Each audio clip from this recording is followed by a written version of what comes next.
Kabupaten Lebong, Provinsi Bengkulu, tengah mencatat salah satu pencapaian infrastruktur penting di bawah kepemimpinan Bupati Azari di tahun 2025. Salah satu program unggulan adalah revitalisasi lampu penerangan jalan umum atau LPJU yang sebelumnya dalam kondisi memprihatinkan. Menurut data Dinas PUPR HUB Kabupaten Lebong, dari sekitar 1.363 unit PJU, sebanyak 1.119 unit mengalami kerusakan seperti lampu mati, pecah atau gangguan teknis karena minimnya pemeliharaan. Kondisi ini sempat membuat sebagian wilayah malam hari tampak gelap dan rawan. Menanggapi masalah tersebut, Pemkab Lebong mengalokasikan anggaran awal sekitar 3 miliar pada APBD 2025 untuk perbaikan lampu jalan. Kepala Dinas PUPR HUB menyatakan titik perbaikan awal diprioritaskan di kecamatan-kecamatan seperti Rimbo Pengadang, Topos. Komitmen Bupati Azari bukan hanya soal penerangan, tetapi juga keamanan dan kualitas hidup warga.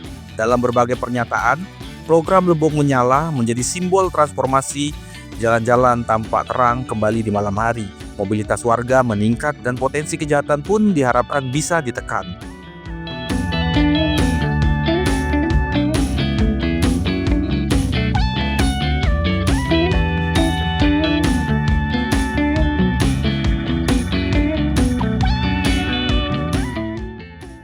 Mendukung keberlanjutan program ini, Bupati Lebong bahkan menandatangani perjanjian kerjasama atau PKS dengan PLN.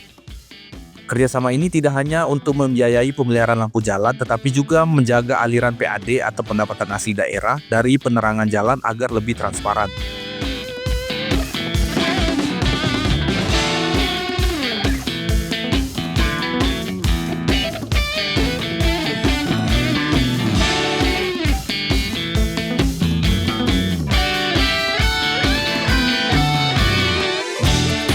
Dengan langkah-langkah tersebut, pemerintah Kabupaten Lebong optimis bahwa dalam waktu dekat seluruh wilayah Lebong akan terang benderang di malam hari, sesuai moto Lebong Menyala yang menjadi janji nyata pemerintah saat ini.